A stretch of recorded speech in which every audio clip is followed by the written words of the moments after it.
الرحمن نام پہلے ہی لفظ کو اس سورہ کا نام قرار دیا گیا ہے۔ اس کا مطلب یہ ہے کہ یہ وہ سورت ہے جو لفظ الرحمن سے شروع ہوتی ہے، تاہم اس نام کو سورت کے مضمون سے بھی گہری مناسبت ہے، کیونکہ اس میں شروع سے آخر تک اللہ تعالی کی صفت رحمت کے مظاہر و ثمرات کا ذکر فرمایا گیا ہے۔ زمانہ نزول، علماء تفسیر بالعموم اس سورت کو مکی قرار دیتے ہیں، اگرچہ بعض روایات میں حضرت عبداللہ بن عباس اور اکرمہ اور قتادہ سے یہ قول منقول ہے کہ یہ سورہ مدنی ہے، لیکن اول تو انہی بزرگوں سے بعض دوسری روایات اس کے خلاف بھی منقول ہوئی ہیں۔ دوسرے، اس کا مضمون مدنی صورتوں کی بنسبت مکی صورتوں سے زیادہ مشابہ ہے، بلکہ اپنے مضمون کے لحاظ سے یہ مکہ کے بھی ابتدائی دور کی معلوم ہوتی ہے، اور مزید برآں متعدد معتبر روایات سے اس امر کا ثبوت ملتا ہے کہ یہ مکہ معظمہ ہی میں ہجرت سے کئی سال قبل نازل ہوئی تھی۔ مسند احمد میں حضرت اسماء بنت ابی بکر رضی اللہ عنہما کی روایت ہے کہ میں نے رسول اللہ صلی اللہ علیہ وسلم کو حرم میں خانہ کعبہ کے اس گوشے کی طرف رخ کر کے نماز پڑھتے دیکھا جس میں حجر اسود نصب ہے۔ یہ اس زمانے کی بات ہے جب ابھی فصدا بما تؤمروا، جس چیز کا تمہیں حکم دیا جا رہا ہے اسے ہانکے پکارے کہہ دو کا فرمان الہی نازل نہیں ہوا تھا۔ مشرکین اس نماز میں آپ کی زبان سے فَبِأَيِّ آلَاءِ رَبِّكُمَا تُكَذِّبَانِ کے الفاظ سن رہے تھے۔ اس سے معلوم ہوا کہ یہ سورت سورہ ہجر سے پہلے نازل ہو چکی تھی۔ البزار ابن جریر ابن المنذر، دار قطنی فی الافراد ابن مردویہ اور الخطیب فی التاریخ نے حضرت عبداللہ بن عمر سے یہ روایت نقل کی ہے کہ ایک مرتبہ رسول اللہ صلی اللہ علیہ وسلم نے سورہ رحمان خود تلاوت فرمائی یا آپ کے سامنے یہ سورہ پڑھی گئی۔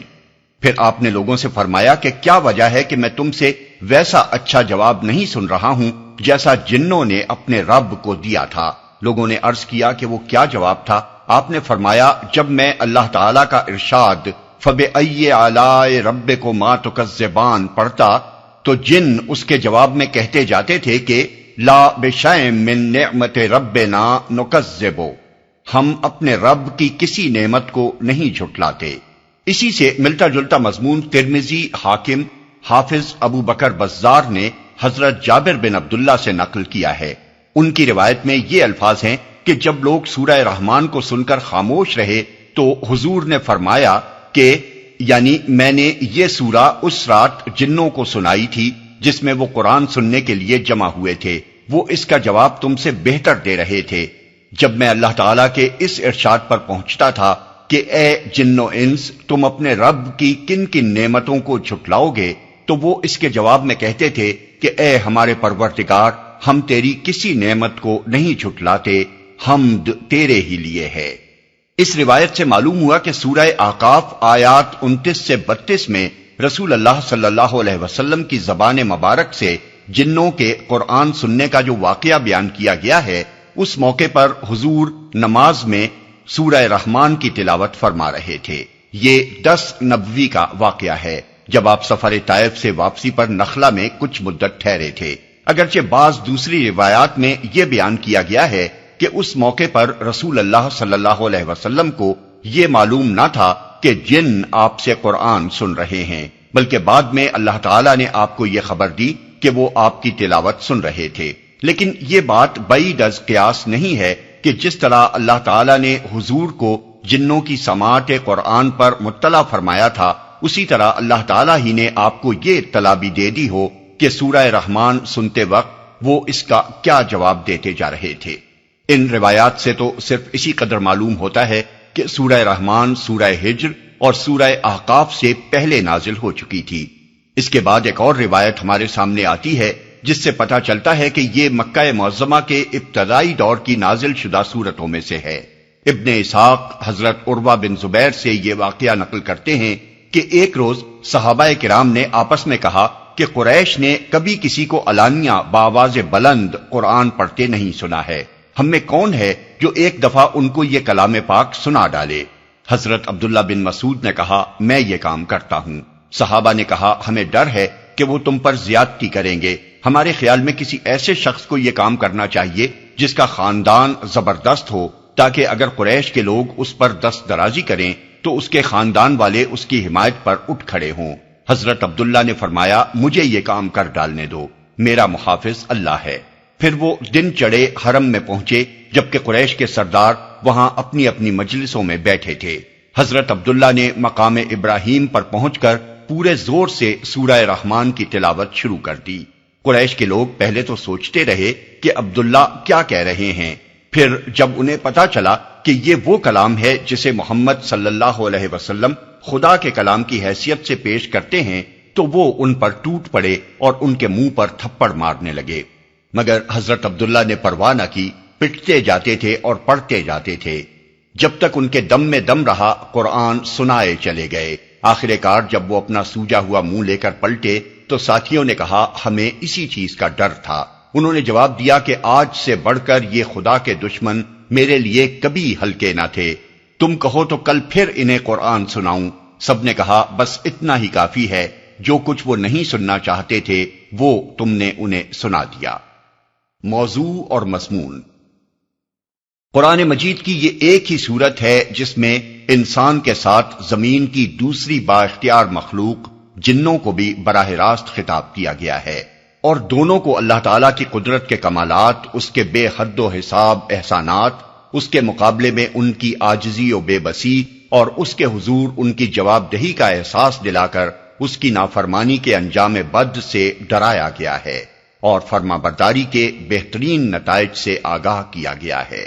اگرچہ قرآن پاک میں متعدد مقامات پر ایسی تصریحات موجود ہیں جن سے معلوم ہوتا ہے کہ انسانوں کی طرح جن بھی ایک ذی اختیار اور جواب دہ مخلوق ہیں، جنہیں کفر و ایمان اور طاعت و عصیاں کی آزادی بخشی گئی ہے، اور ان میں بھی انسانوں ہی کی طرح کافر و مومن اور مطیع و سرکش پائے جاتے ہیں، اور ان کے اندر بھی ایسے گروہ موجود ہیں جو انبیاء علیہم السلام اور کتب آسمانی پر ایمان لائے ہیں۔ لیکن یہ صورت اس امر کی قطعی صراحت کرتی ہے کہ رسول اللہ صلی اللہ علیہ وسلم اور قرآن مجید کی دعوت جن و انس دونوں کے لیے ہے، اور حضور کی رسالت صرف انسانوں تک محدود نہیں ہے۔ سورہ کے آغاز میں تو خطاب کا رخ انسانوں کی طرف ہی ہے، کیونکہ زمین کی خلافت انہی کو حاصل ہے، خدا کے رسول انہی میں سے آئے ہیں، اور خدا کی کتابیں انہی کی زبانوں میں نازل کی گئی ہیں۔ لیکن آگے چل کر آیت 13 سے انسان اور جن دونوں کو یکساں مخاطب کیا گیا ہے، اور ایک ہی دعوت دونوں کے سامنے پیش کی گئی ہے۔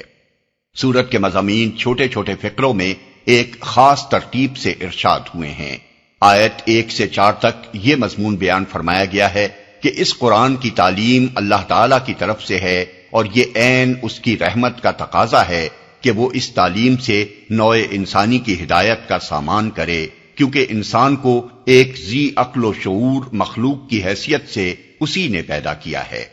آیت 5 اور 6 میں بتایا گیا ہے کہ کائنات کا سارا نظام اللہ تعالیٰ کی فرما روائی میں چل رہا ہے، اور زمین و آسمان کی ہر چیز اس کی تابع فرمان ہے، یہاں کوئی دوسرا نہیں ہے جس کی خدائی چل رہی ہو۔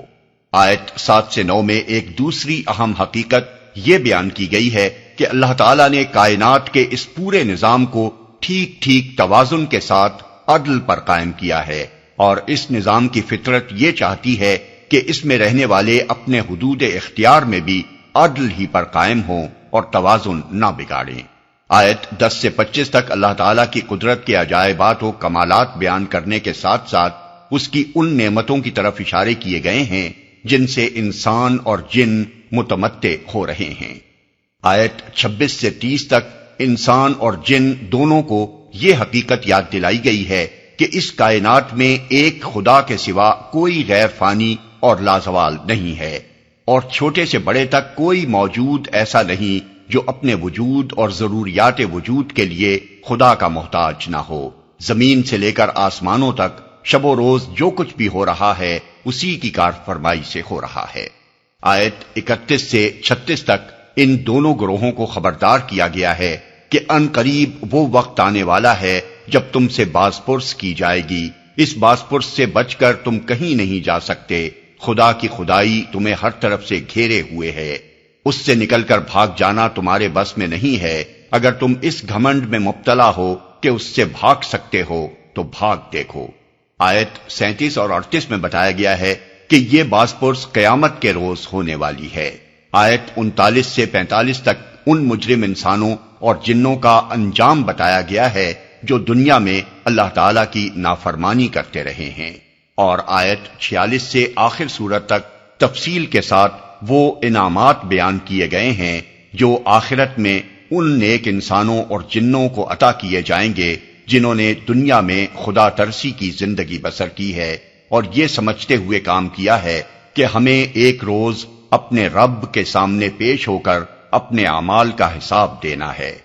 یہ پوری تقریر خطابت کی زبان میں ہے، ایک پرجوش اور نہایت بلیغ خطبہ ہے جس کے دوران میں اللہ تعالیٰ کی قدرت کے ایک ایک عجوبے اور اس کی عطا کردہ نعمتوں میں سے ایک ایک نعمت اور اس کی سلطانی و قہاری کے مظاہر میں سے ایک ایک مظہر اور اس کی جزا و سزا کی تفصیلات میں سے ایک ایک چیز کو بیان کر کے بار بار جن و انس سے سوال کیا گیا ہے کہ فَبِأَيِّ آلَاءِ رَبِّكُمَا تُكَذِّبَانِ۔